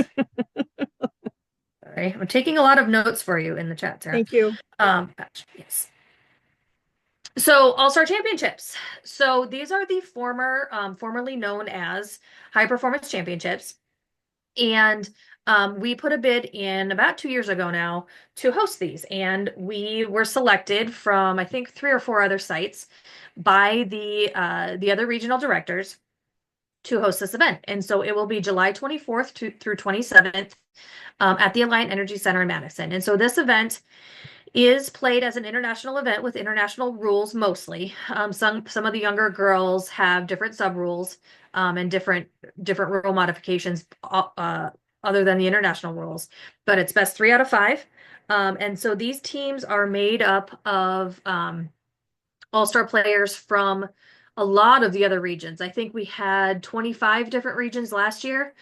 Sarah is currently in the midst of All-Star Hotels also working with all of those delegations, but we're expecting right around 100 teams from around the country.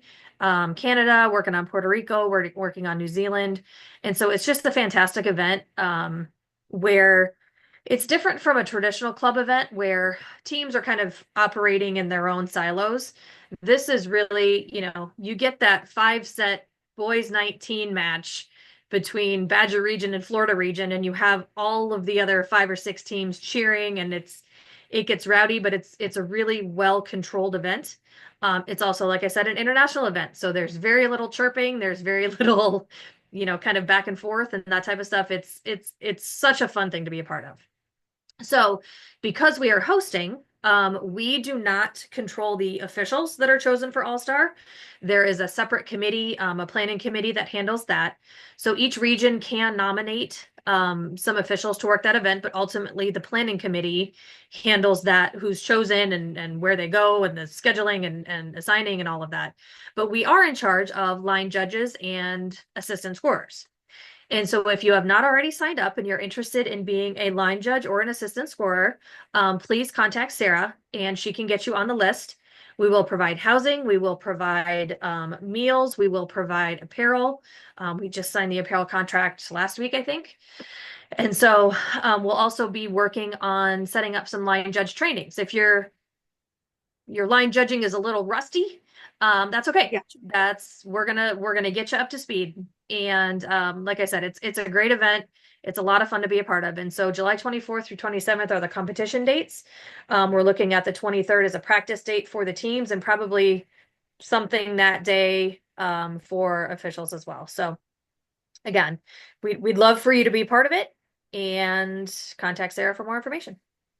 And the reason we're staffing this is unless something has changed. At this tournament, it's very unique. The teams do not work as work crews. Oh, They yes, play, correct. Thank you. and that's it. So Correct. everybody, whether it's USA or the regions, supply the work crews. The teams do not work as work crews at this event. And that's why Correct. we And need it is- staffing. Yes, and correct. And it is also an international score sheet. Aaron and Maya were super excited about the international score sheet. So if anybody else gets really excited about the gigantic international score sheet, this is your event. If you want to know more about the international score sheet, we can certainly help you out with that as well. But yeah, so like Felix says, the teams don't provide work crews, and so we have to provide all the different positions for that. And so we're collecting names. We have a good list so far. But we'd love to have you join us. Hey, Yeah, Teague, are you still on? Teague is coming. I already committed him. No. I want to know if he's on the call right now. Oh yeah, Yeah. he's here.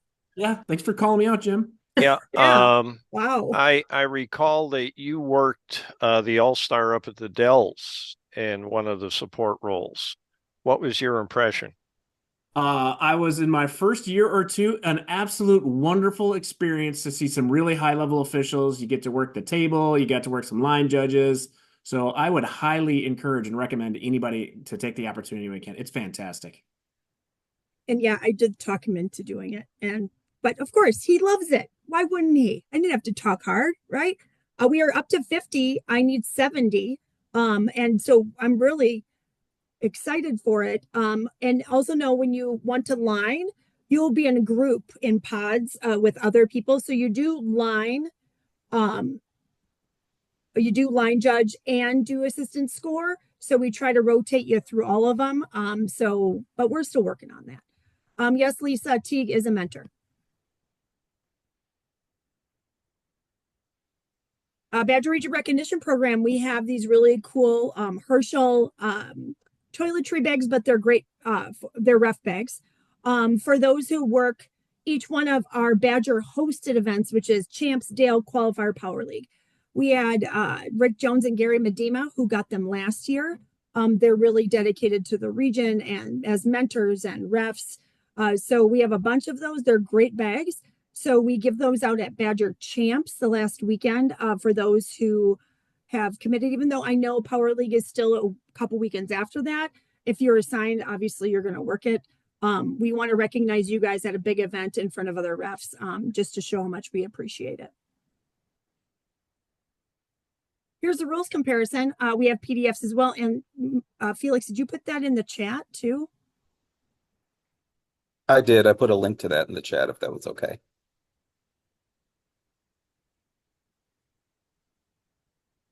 It's up above. Thank you. All right, we're done with the big portion. Anyone have any questions at all? About All-Star. I know this is super early, so if you let me know, you get added to a Google Doc. We don't really say much about the next steps of All-Star until well after our big events. So we need to survive through March first. We're doing as much as pre-planning as we can, and then it's going to be put on hold a little bit through January, February, March while we survive. And then we'll again pick up back in April. But if you don't know if you've already committed to it, email Sarah and she can confirm that. So yeah. Yep. Lisa, yes, there is a list of gear for refs. It's on our website under helpful hints and things like that. If you can't find it, please email me and I'm happy to get you a list of equipment. Answer Chad. Chad, yes, USA Rulebooks came out last year and they're good through this year. We do have some. They're one per ref. So if you got one last year, they're good through this year. If you need one, let me know. We're not really shipping them, but you can stop by the Badger Region office if you do not have one and pick one up.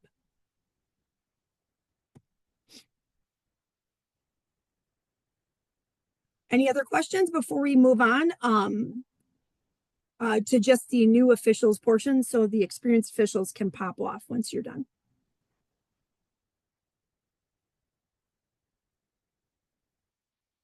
No other questions? All right. Thank you so much to all of you for attending this meeting. We know we took some time of your day, but we got it done in an hour and a half. Boom.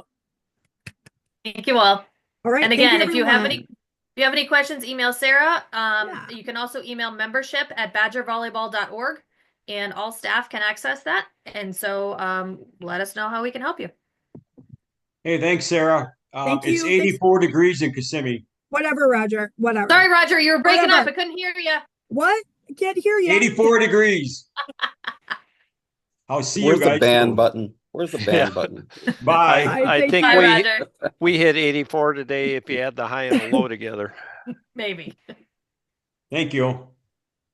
All right. We're going to give a couple minutes for the experienced officials to pop off, and the new officials, please stay on. We're going to keep you for like maybe 15, 20 minutes, not much longer than that, just to go through some stuff that the other officials don't need to. They've already seen it.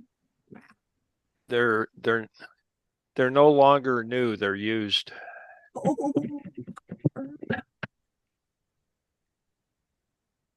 I'm getting texts and texts and texts. Gently used, Jim. Gently used. Yeah. All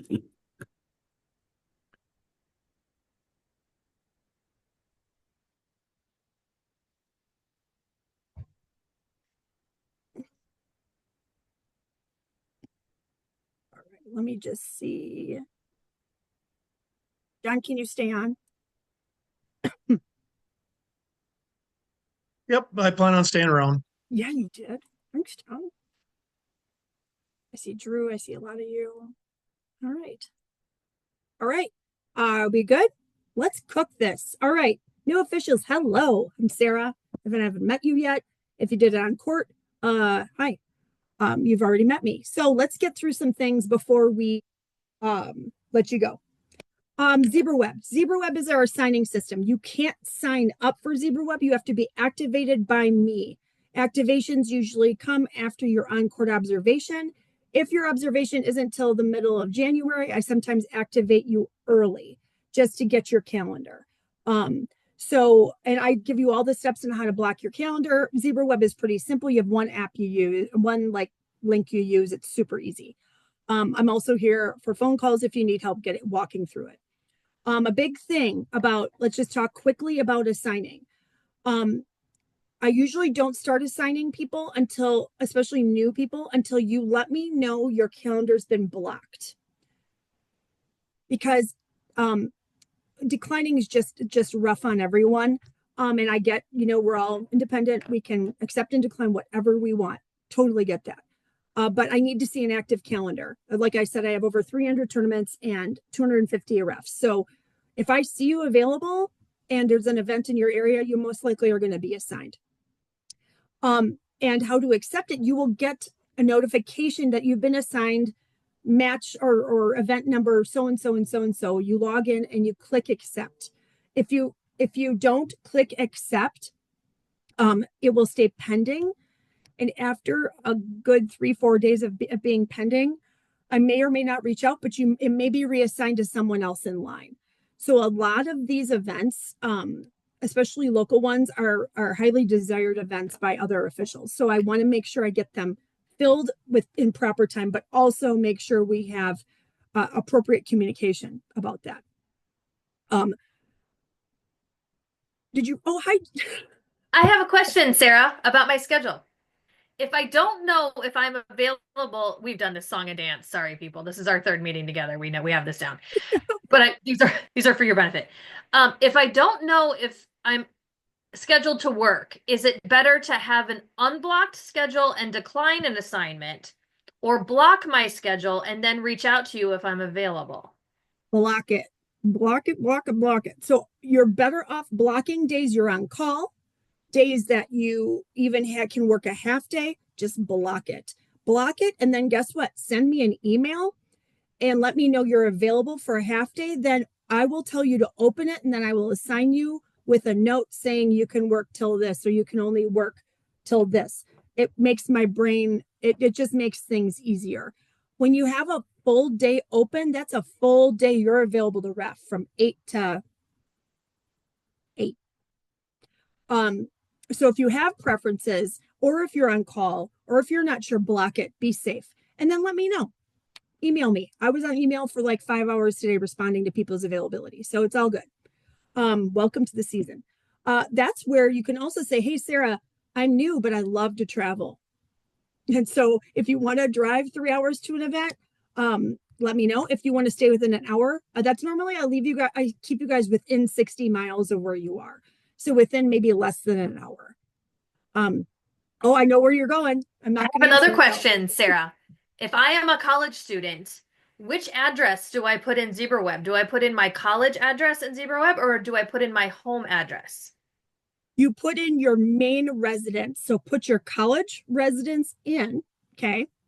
However, if you would rather work when you come home, that's a preference you would email me. I have a bunch of refs that do that say, hey, I go to WLC, but I live in the Dells. So can you just assign me the open weekends I have in Madison? Great. That's fine because it doesn't take two addresses. Plus, 9 times out of 10, when you live at college, you end up wanting to work a little there too.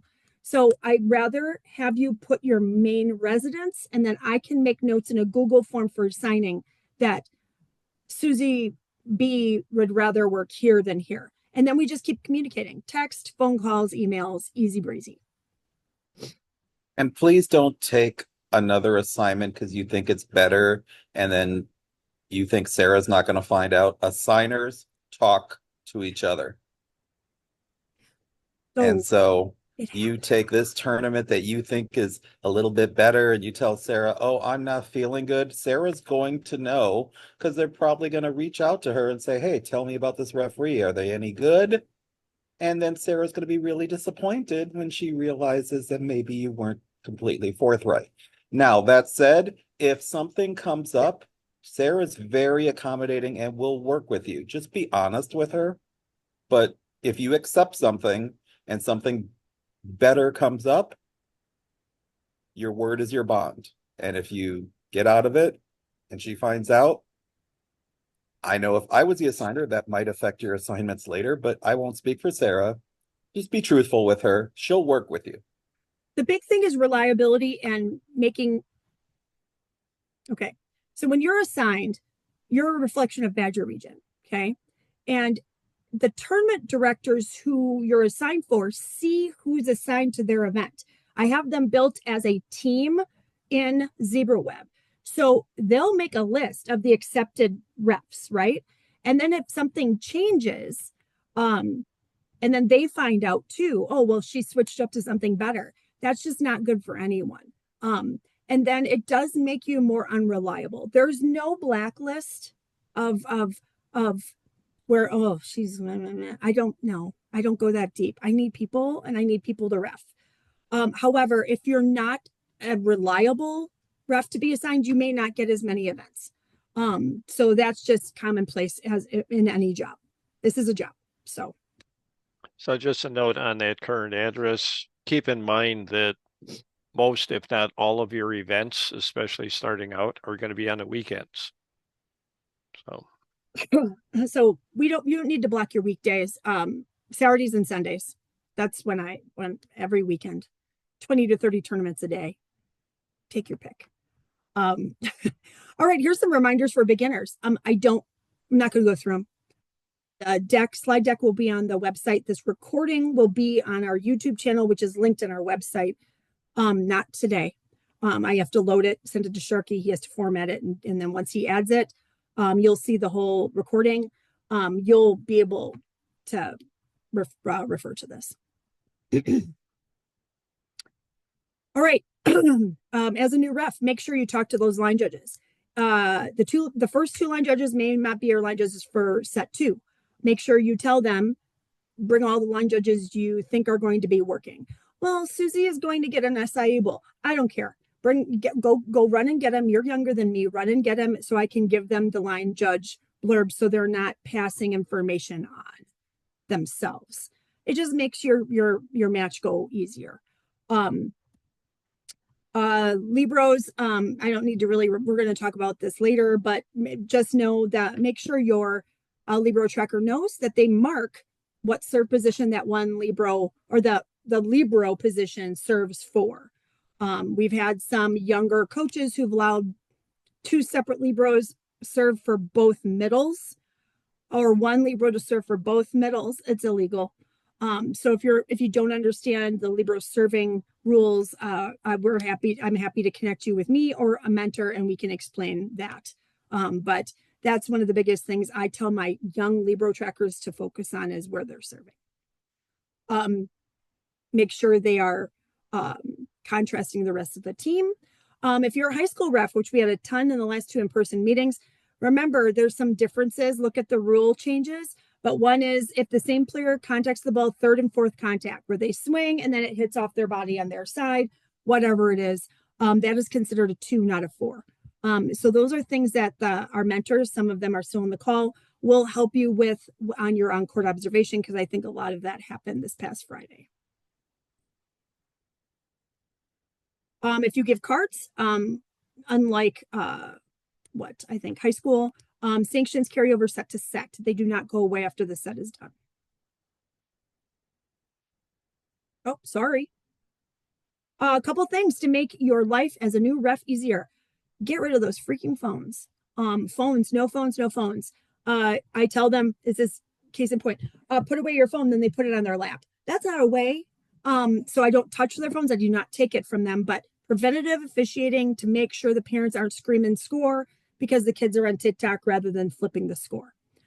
No headsets, earbuds, headbuds, Apple Pods for line judges or work table. I don't know, and make sure there's none in, earbuds in while they're warming up. It's a safety hazard. And it's just, do you want to add something, Jim? Yeah, no backpacks on line judges. Yeah, no backpacks, no Crocs, make sure they're in tennies. We just want to keep them safe and move out of the way to hard driven balls or whatever it is. And, we'll help you enforce that. And we can put a list of rules together if you need that. Some tournaments mandate the coaches at the work table while the work table is there, 14s, 15s, 13s, whatever. Some don't. If you're having a problem with your work table, they're not paying attention, they're making your life just a big headache, they're delaying your match, you can request them to go get in between sets, to go get their coach to stand at the table. Normally it works, sometimes it doesn't, but please make sure, you won't run into it a lot. But when you do, if it becomes an issue, go to the tournament desk and make sure they get that coach as well. And then, but also keep that match moving. Also encourage and utilize your work teams. We are going to be teaching you this when we do your on court. It's not just you up there, right? You got 2 line judges, you have an athlete R2 and a work table. Thumbs up to a line judge who makes a good call. Thumbs up to the R2 who calls a net. Encourage your youth athletes to have some fun and learn a little bit. And remember, you're not on your own. Utilize your work crew. Uniforms. We had a question from Lucas as well. Our USA uniforms are completely different than WIAA, unless you're wearing just a plain white polo for WIAA. But the new polos with the logo, we don't, those are not legal to wear at USA events. You can wear either a plain white polo or a link to the certified PAVO polos that are here. The link is on our website. It does take a little bit, much like the WIA polos, to get in. So while you're waiting, or if you're not sure you want to invest in a polo like this, just wear a plain white one. No one cares. Just so it's plain white, professional, clean. And there's no difference in hierarchy here. You can wear gray, white, blue. No one's better than anyone else. So white is your standard. Right. White is your default. So you may go to tournaments maybe outside the region where they specify, today we're wearing blue or white. So that means if you only bought gray, you're not going to be in compliance. You are not required to buy anything other than white, but you may have tournaments where you're required to wear a certain color on a day or white, but don't get yourself in a position where, you've only got gray because you think that's your favorite and you're not able to comply with what they need. But white, you will always be okay to wear. And it's okay to not have the certified polo. However, I do get donations from all these amazing officials. So if you are looking for one, I'm going through my stock and we have a big inventory list. So I'm happy. I gave a couple out on Friday night. You're on court. I could have some stuff as well. It all depends on what's donated. Also understand the white shoes are white. They're white, no logo, no, like if it's a Nike sign, it's got to be white. If it's an Adidas, it's got to be white. White shoes throughout. Easy to find, cheap, Kohl's, wherever. Here's a new official cheat sheet. It's also on the website. I don't need to go through it here, but this is what, Lisa, you were talking about. This is also on the website of a list of things that will make you more successful official. One thing I do have to enhance and drives me nuts with some of the college kids that ref college run tournaments. That's not any of the college kids on here. Don't use your phone for timing. The moment you bring out your phone is the moment those kids at your table will bring out their phone. So invest in a cheap stopwatch or a cheap watch for your wrist. Maybe possible exception if you need to run a score sheet up and you need the coach to run your warm-ups for you. If you don't want to leave your watch with them, that might be the only exception to that. All right. Levels of advancement. We added this slide at the last in-person. Thank you, Jen. Love that. To help people understand, I've had some provisionals, I'm sorry, some new officials ask about national right out of the gate. Now, it's a marathon, not a sprint. USA officials are the way they are for a reason. And I am not the way I am now unless I went through some chaotic mentoring and advancement for the last 10 years of reffing. But it's good. It's good. It's not scary. But education is key in USA Volleyball in Badger Region. When we have advancing refs in Badger Region, or we send them to USA Volleyball for JN and National, we are looked at as having very high level officials in our region. So we are very lucky to have the mentors we have. Not all regions have this, and have the education and mentoring that we have in our region. So all of you as new officials start as in training. You could get your provisional patch this year. It may take a couple years. John, Jim, Felix, a lot of refs, Teague, that are on this call, getting the provisional patch is telling me as your assigner that you can work a certain level. Provisional doesn't mean you're starting.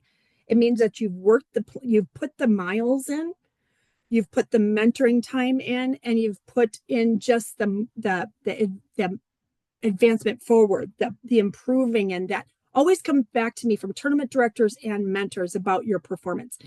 And it's always good. But if you don't go through that, if you don't work the matches, you don't work the tournaments, it's very hard for us to patch you in and get you where you need to be to advance. So normally provisionals take a year. It may take 2, it may take 3, it may be the same year. It all depends. Everyone is different. If you have questions about your current skills coming into this, please reach out to me. I'm happy to help educate you. We do not do what some people may do in other third party where they fast track. We don't do that. We treat everyone the same all the way through the process. The JN and National level, they are handled by USA Volleyball. We give you the tools to start the process with USA Volleyball, but they're the ones who choose you. They're the ones who mentor you, and they're the ones who pass you or not. So that's not us, but we try to help set you up for success on that. Am I done? Wow, the new ref goes really fast. Here's a couple of tips just before we go. On court is important. If you've ref for 20 years at third-party events or WIA, it's great. USA Volleyball is different. We are structured different. I'm not saying it's good or bad. I'm just saying our education expectations and the expectations of you guys when you're at tournaments is pretty high. So we want to make sure you are equipped before you before you hit the court the first time. You will have mentors. Felix, Jim, Teague, John, a lot of the refs, Anthony, there's a bunch of refs that may pop in and see you at champs. We want to see you at our big events, not just for you to experience the 50,000 courts, but to, I'm sorry, I'm not giving a number because you never know, but also to get the mentoring. The mentoring that happens at champs doesn't happen at any other event.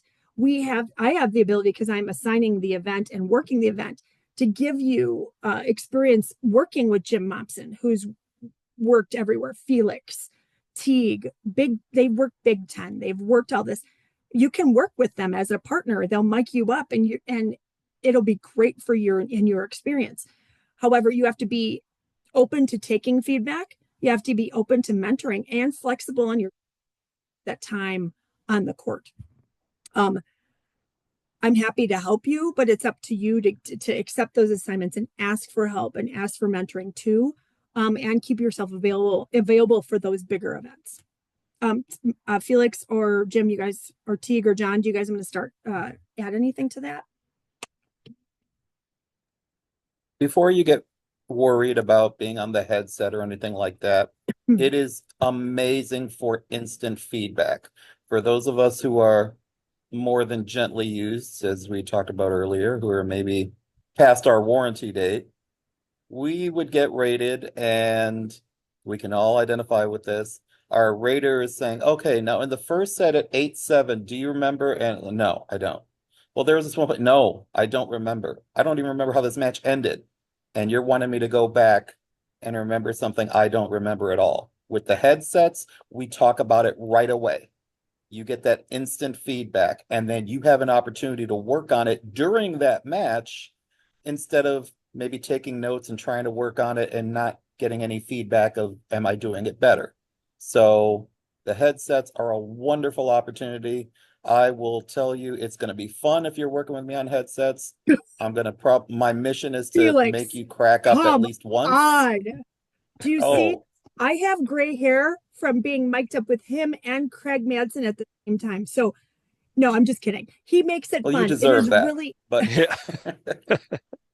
but no, I will let you have fun. I will deliberately try to make you smile or crack you up, because at the end of the day, no one's going to die from this.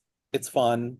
If you can't have fun doing this, then we need to figure out how to get you to have fun doing it. But we're also going to give you good feedback and help you think of things in a way that maybe you don't think about it right now, from the benefit of our experience. We're here to help you and give you the benefit of that experience, not to big time you, not to be like, you're under our thumb and all. We want to help you. If you want to get to where the matches that we've all, the mentors have been able to do, we want to help you get there. So, just understand we are here for you.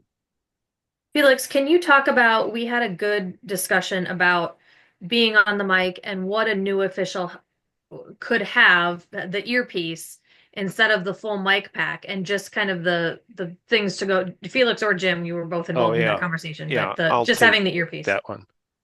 So we're talking on the radio or on the headset. They come in two pieces. If you the radio transmitter, which typically clips down onto your belt, they're a little smaller than you've got an earpiece that plugs into the radio. So depending on which radio, if you're thinking of one, Sarah's got all the information. They come with models and features. So I would suggest that you start out on the low and then work your way up. But to that point, so people aren't sharing headpieces, maybe you would those, which you can get for like $15. And then those will plug in because there's two different on the radios. And that way you can plug into anybody's radio that you're using. So now work together, which we have quite a bit. Before you want to use your radios or mine, and we'll just flip a coin. We'll use Felix's. My headset out, and that way I'm not sharing, my don't want to be X with him. So about that. The other thing I want to get back the ratings. to give you a good basis, all right, as new referees. And that entails you the language that we'll be using. Now, of high school volleyball and the language of USA volleyball is pretty much the same, but there are subtle differences. So we will be,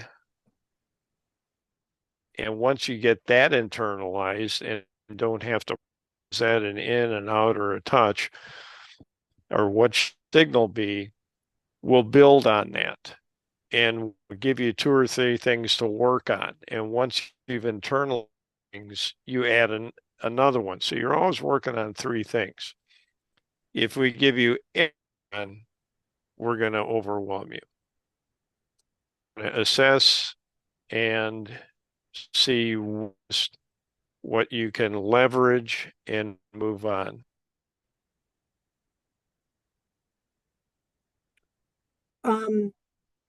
Okay, so and a couple other things about your on court and just the training. Our goal is to get you assignable and on the court as soon as possible. Are we going to throw you up there with 4 other officials and no one else? No, it will never happen. So your first couple events that you guys are going to be assigned, you're assigned with an experienced official. If an experienced official is not there, this past Sunday, I had a mentor as a lead ref rotating around and mentoring everyone as they worked their an event. Casey, is Casey still on here? Nope, she's gone. Dang it. There were a couple that were on. Wait, is Casey on here? Let me just see. Anyway, regardless, we will not throw you out to the wolves and give you 18 open boys. Our goal is to get you in the niche of it this year. Okay. Once you're in the groove, then, obviously we'll have mentors giving us feedback and mentors giving me feedback and me coming and watching you as an assigner just to understand what I think you can handle, what you're ready for. It's not just the reffing, it's the bench control, time management, court management, communication, assignability. All of that is encompassed in a Badger Region official. So and how much you want to be mentored. We're here for you. I have a list of like 25 amazing mentors that are chomping at the bit wanting to train. So let's use them, right? So if you want someone at your event in Madison or at Recplex, let me know. I can try to build it in. We have a great mentor budget. Thank you, Jen. We got an increase this year because Sarah likes to go over budget. But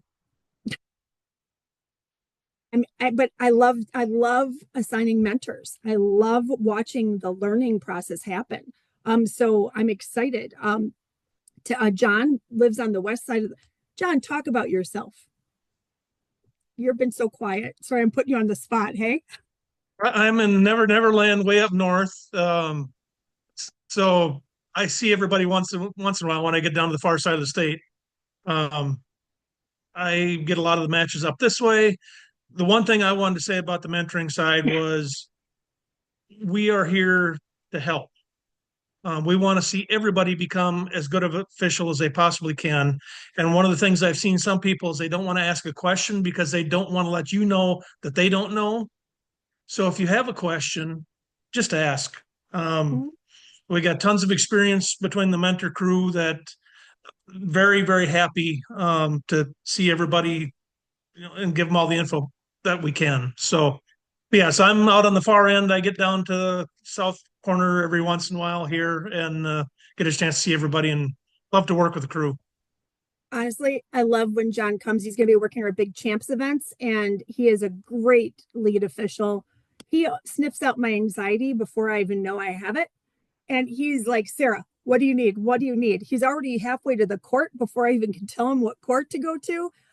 He will go up on a 12s low-level match or a 18 open girls and boys match. He does not distinguish because he's one of those mentors in our group of lead refs that just are there to ref and help and teach. So we love you, John. And John, let's talk tomorrow. I'll text you later. But like I said, we have a great group of mentors, but like he said, ask questions. Don't assume. And my biggest tip when I learned to ref at the beginning, If you have a question about a rule, a warm up, are we switching sides? Do we have step in? Go to the tournament desk. Don't ask your fellow official. I love reffing next to all of these refs on here and all our mentors. But if I have a question, I don't want to put them on the spot, and I want to get the information from the source. I'm going to go to the tournament desk. Those are the people that are going to give you the rules if you don't already know them. So make sure you're always asking questions. What else? You guys have anything else to add before we log off here? Jen, do you have anything to add? Where did Jim go? I don't think so. I think we've hit a lot of it. And just again, thank you. Thank you for giving up your time tonight. And like John said, and Sarah said, ask questions. We are here to help, and we will help you in whatever way we can. Can I ask a question? Yes. Sorry. So, John, how far north are you? I live about 45 minutes south of Eau Claire. So I live in Mondovi Hayward. areas.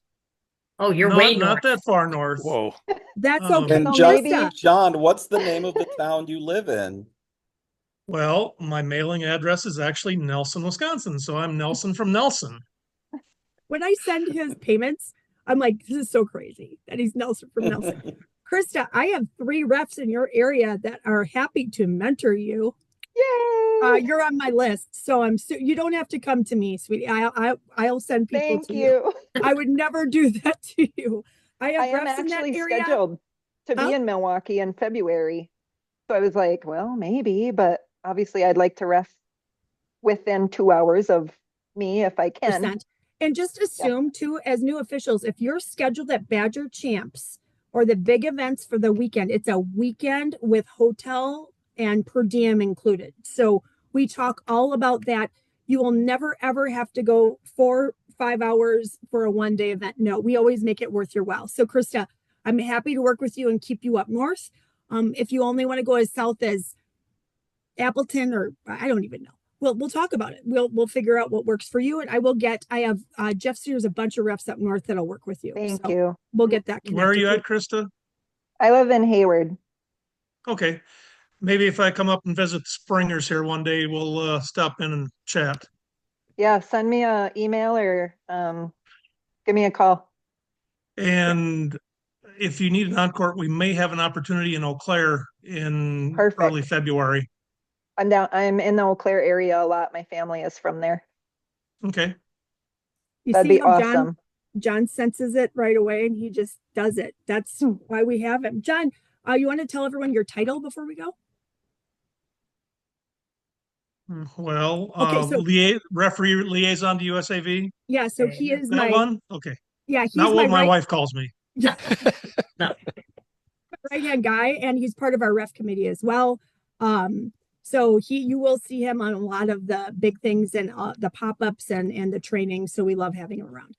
All right, so we're Hey, gonna can I finish- throw one more thing in, Sarah? I Yes, know we Mr. didn't talk Momsen. about it tonight, but for you new folks, number one, thank you for wanting or being willing to suck at something new.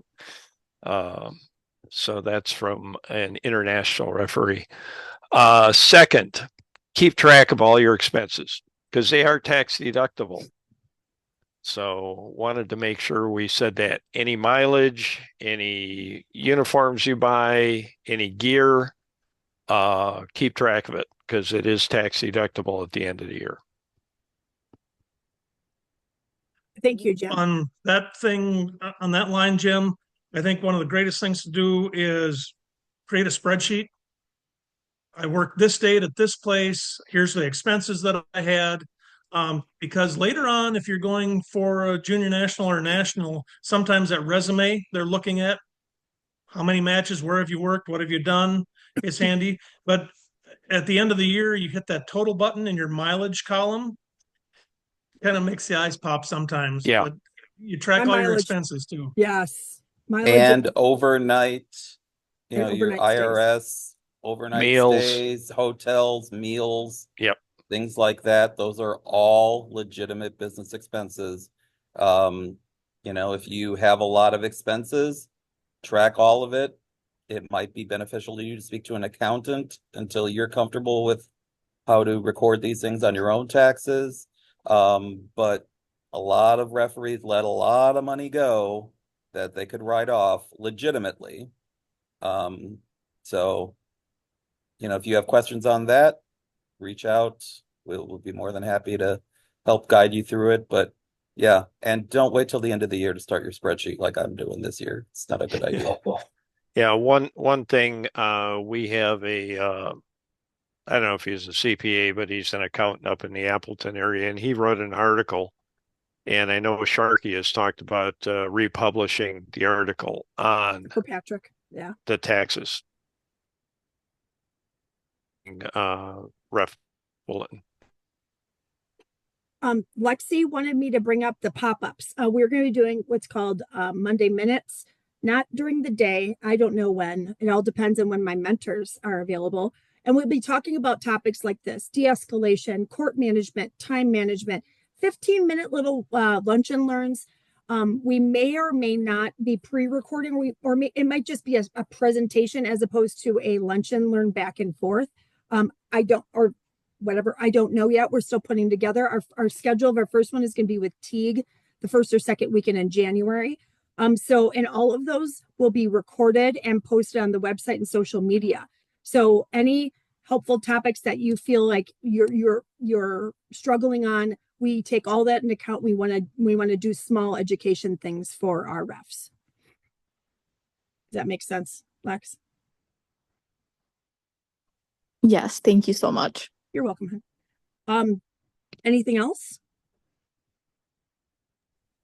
Lucas had just mentioned in the chat just the big four events. So the difference between Badger Region hosted events and Badger Region approved events. So the Badger Region hosted events, the Champs Dale, I put it in the chat, just the screenshot of slide 12 that I went over earlier, but Power League qualifier Dale Champs.